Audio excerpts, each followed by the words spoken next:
Warning, this video may contain French people. Viewer discretion is advised. This was the 5th Judgement Day and the final B pay-per-view to feature both brands until 2007. 13,000 in attendance at the Charlotte Coliseum in Charlotte, North Carolina. A buy rate of 317,000. Pretty cool opening video package, opens with children creepily singing Enter Sandman, and then we get the voiceover from a woman with a great voice. Creepy and cool stuff here, I liked it. The set had lots of steel beams and it does look quite unique and pretty cool. Stone Cold Steve Austin, who is now co-GM of Raw, comes out to open the show. He lets everyone know he will be watching from his own personal skybox, Redneck Heaven, and get drunk. He drinks a beer with Taz and heads off. Match 1, Chris Benoit and Rhino and Spanky versus John Cena and the FBI. Cena cuts a rap before the match. I give it a 6 out of 10.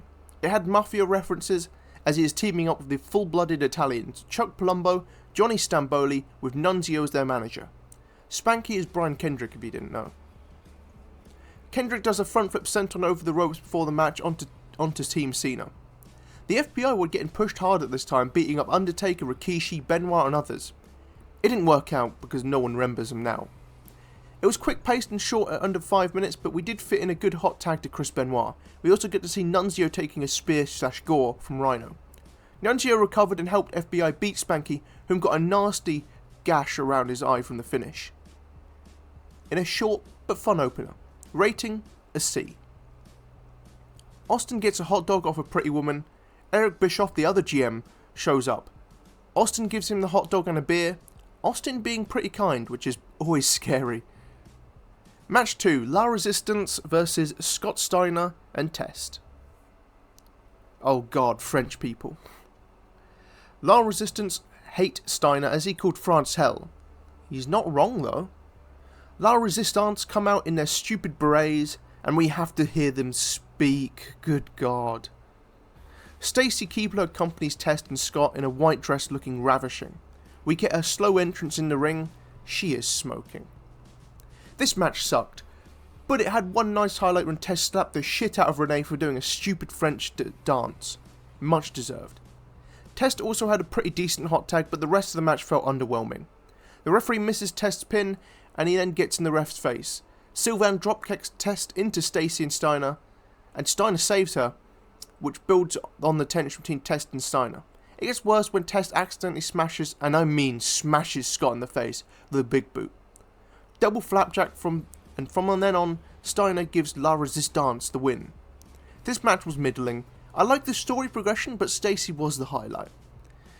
La Resistance just don't have the charisma and the match was flat as a result. Rating, a D+. We see Mr. America. Brother. He runs into ace reporter Gregory Helms. He says his sources say Mr. America is Hulk Hogan. What's up with that? Hogan fires back that Helms could be the Hurricane. Helms disregards his sources, and so does Mr. America. That was a funny segment. Match 3, WWE Tag Team Championship. World's Greatest Tag Team versus Eddie Guerrero and Tajiri. Ladder match. Chavo is injured, so he can't compete tonight. Oh no! Anyway. But Eddie has a replacement. None other than Tajiri. Tajiri is better than Chavo by miles. Tajiri says, "We lie, we cheat, we steal, essay." The story is World's Greatest Tag Team not being comfortable with ladders as they are pure wrestlers. Shelton would go on to be a ladder specialist though in his future. We open like a house on fire and some weird dives happen. Tajiri gets caught on the ropes and nearly lands on his face. Then Eddie hits his, but Shelton just no-sells it completely. But to make it up, there was a smattering of great spots in here which didn't feel too choreographed like some matches these days. Tajiri did a cool handspring elbow into the ladder, knocking Haas and Benjamin off. Him and Eddie then busted Haas's balls by dropkicking a ladder into them. In the plums! Eddie tried to win, but they ganged up on him, so he knocked Shelton off and hit a frog splash off the ladder. He went back up and hit a sunset flip powerbomb off the ladder onto Haas as well.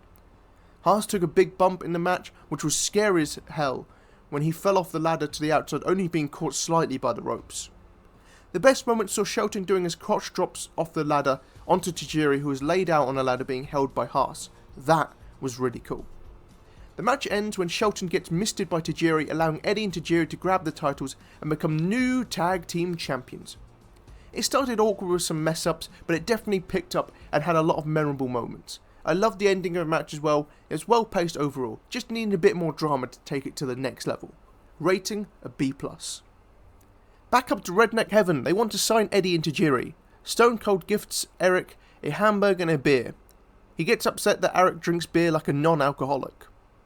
Next we hear from Chris Jericho. He is interrupted by Roddy Piper. They trade insults with each other and it is quite entertaining. Match 4, Intercontinental Championship, Battle Royal. Lance Storm vs Kane vs Val Venis vs Booker T vs Chris Jericho vs Christian vs Rob Van Dam vs Goldust vs Test. Before the match we get a look at the history of the Intercontinental Championship, the Workhorse's title. Pat Patterson, the inaugural champion, arrives with the belt and he will crown the winner of this Battle Royal. The match involves all former Intercontinental Champions and Booker T. Val Venis is back to his old character after being fired as Chief Morley. Hello, ladies.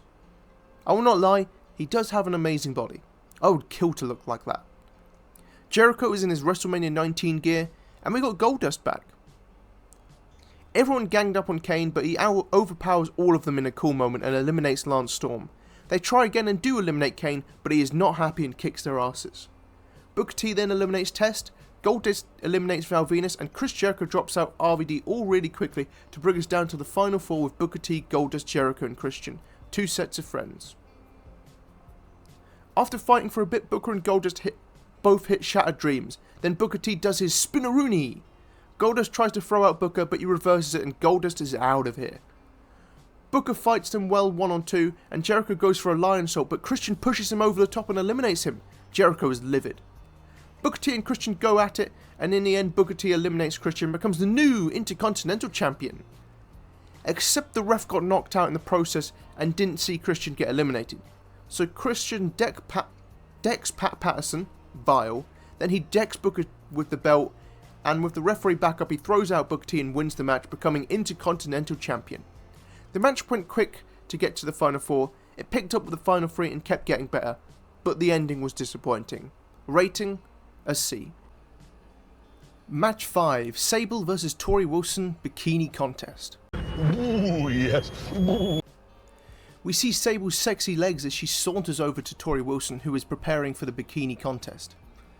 Sable slowly oars up her luscious thighs, deliberately rubbing in the sheen as she smirks and tells Tori, "You should try some, sweetheart. You're gonna need all the help you can get. You can cut the sexual tension with a knife." The tail of the tape, both with 36-inch busts and hips. Tori just edges out on the waist with a 25-inch waist. The video package showcases this hot rivalry. Sable in this era was insanely hot and she knew it. We got a great bikini invitational where Tori wore a red-hot, red sequins bikini before getting humiliated by Sable. This set up a bikini contest between these two hot as hell Playboy cover girls. Taz steps in as the lucky bastard of a host. Lillian Garcia sings Tori's theme song live as she and Tori sexily dance behind a silhouette screen. Lillian has a great voice and it's a great song that fits Tori perfectly. Tori is wearing a lovely pink silk robe. Sable then comes out with a long black slit robe.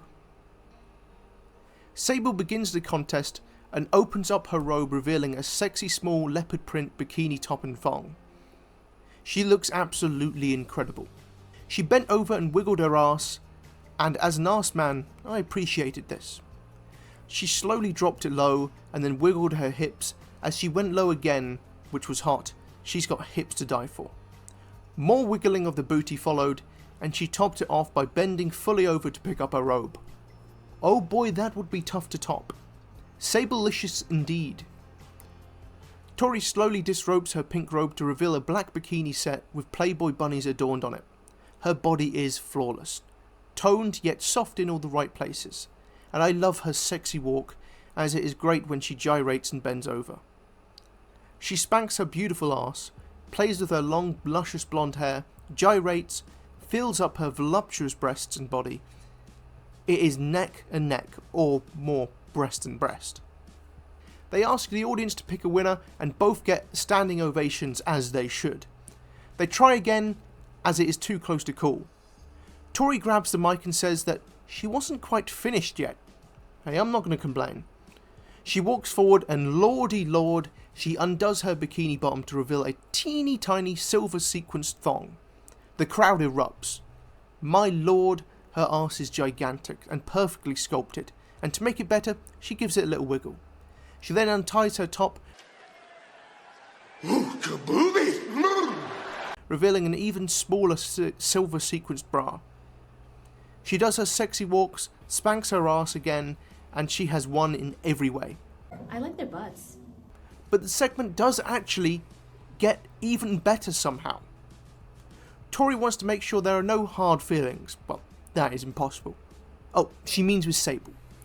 Then we get the sexiest moment in wrestling history as she walks over to Sable.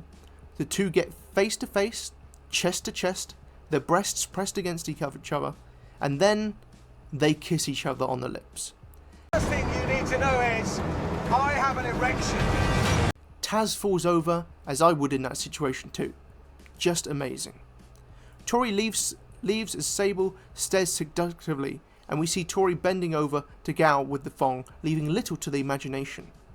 Also, great camera work as we see Tori leave with her giant titties on show. That was the sexiest segment in wrestling history, hands down. Tori Wilson is one of the sexiest women of all time, and Sable was downright gorgeous in this era as well. Both bikinis were fantastic and showed off their perfect bodies well. Tori's itty bitty bikini is stuff of legend and will never leave my mind. Rating 5 stars, S tier. How hot was that? From my heaven to redneck heaven. Eric doesn't feel so good as he has eaten and drunk too much. He tortures Eric with jalapeno peppers and beer. Match 6, Mr. America vs. Roddy Piper. We go to see Piper and Sean O'Haire backstage. Vince McMahon comes in and hyped up Roddy for his match against Mr. America. It takes a black-hearted bastard to do this, he says. Kind words. In the build-up, Zach Gowen debuted. Here's a one-legged wrestler who debuted as a fan jumping the rails to save Mr. America. Piper pulled his leg off. Mr. America has real American W. Mr. America brings out Zach Gowen, who is so tiny and has his cane with him. Piper actually doesn't look too bad. He is not in shape, but looks better than he would in 2008. Luckily this was kept short, but we still, in a sub 5 minute match, had a long sleeper hold which was boring. The smattering of good moments was them whipping each other with the weightlifting belt and Mr. America Americaning up, according to Taz. At one point Mr. America lifted his mask showing he is Hulk Hogan. This is so dumb. But I guess it's meant to be dumb. Vince came out allowing Piper to low blow Hogan. Sean O'Haire accidentally hits Piper with a pipe. Leg drop and we get the free. Gowen held onto Vince's leg to stop him. Uh-oh. Vince's expressions are fantastic. He is such a fantastic entertainer. Bit of fun, but it was a bit shit. Rating a D-. That's sacked. Match 7, World Heavyweight Championship, Triple H vs Kevin Nash. Stephanie with some awful hair tells Triple H to be careful. We get a video package showing their feud, and since Nash returned, friends turned foes. Triple H tried to end Nash's career. Nash did not take it well and destroyed his limo. Then they had a wild brawl where Triple H kicked a guy out of his truck and drove off. Actually insane. That was cool. So the rivalry is pretty good, but is this match? Shawn Michaels arrives and then Nash. Both have great pyro.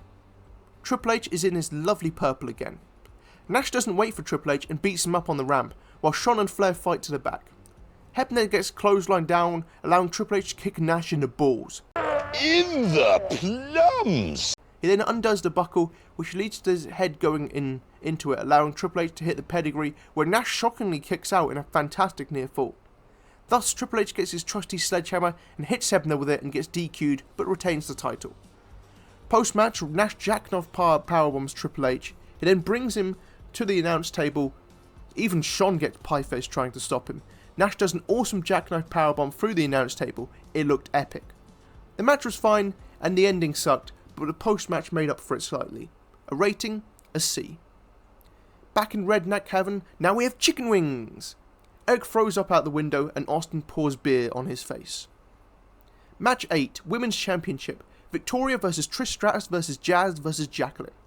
Trish has some cool looking blue one-piece outfit on. Jacqueline is stacked to the nines and Victoria is crazy. Jazz is the defending champion.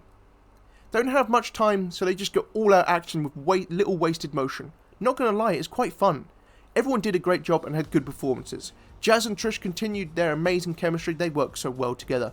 Trish once again shined brightly, and she took a hell of a bump as she went for Stratusfaction and got flung over the ropes, landing hard face first. Jazz wins with a brutal DDT on Jacqueline. Another women's match being low-key great. This is exactly how I would book my women's division. One sexy entertainment match and then one pure wrestling match. Rating, a B. Main event, WWE Championship, Brock Lesnar versus The Big Show, stretcher match. Brock Lesnar is defending Rey Mysterio as he hates bullies. He says if he wants to bully someone, bully Brock Lesnar. It is a stretcher match due to Big Show's stretcher attack on Rey Mysterio at Backlash. The video package does a great job at hyping the match up. Now this was insanely fun. Stretch matches are rare, but this may be the best one. The stretchers are used as weapons throughout and it looks painful, badass, and makes a great loud thumping sound. Works really well for wrestling and TV. To win, you must place your opponent on a stretcher and push them over the yellow line up the stage. Lesnar strangled Big Show with a cord and tries to wheel him on the stretcher past the line, but the cord gets caught and it yanks Big Show off the stretcher, and that must have hurt. We get some iconic moments in this match. Lesnar using the set to kick Big Show and then following up with a spear was incredible. Then later he went off leaving Show in the ring for Rey Mysterio to return. He 619s Big Show but then gets leveled. Before Show can do much damage, Brock Lesnar returns it in a blooming forklift. He then jumps off the forklift into the ring onto Big Show. What a crazy moment. In this match I once again realised that Brock Lesnar is one of the best of all time. His speed and strength are unmatched. I mean, he straight up suplexes Big Show and then hits the F5. Wow! Just how? He gets Big Show on the stretcher, laid on the forklift, and drives it past the yellow line to win the match. Insanely fun match with some classic moments and an insane and amazing ending. What a classic match. Rating, an A. This show had some low lows but some high highs. I think a B- is fair for this, as I did find myself enjoying it for the most part. Match of the night, yes, I am counting it. Sable versus Tori Wilson, just iconic. Brock and Big Show is second. Moment of the night is Brock Lesnar jumping off a forklift in a wild ass moment. Sexy moment of the night has to go to Tori and Sable's lesbian kiss, a stuff of dreams. Worst match of the night is Roddy Piper versus Mr. America, a match that should be forgotten. MVP awards, only one person in the match can get award. Bronze medal goes to Trish Stratus for once again another great match and showing. Silver medal goes to Brock Lesnar for his insane power and for bringing out a forklift. The gold medal and MVP goes to Tori Wilson. I mean, it had to. That bikini was the best. Thanks for watching. Click the subscribe button and leave a comment below as it really helps out. Peace out, my brothers.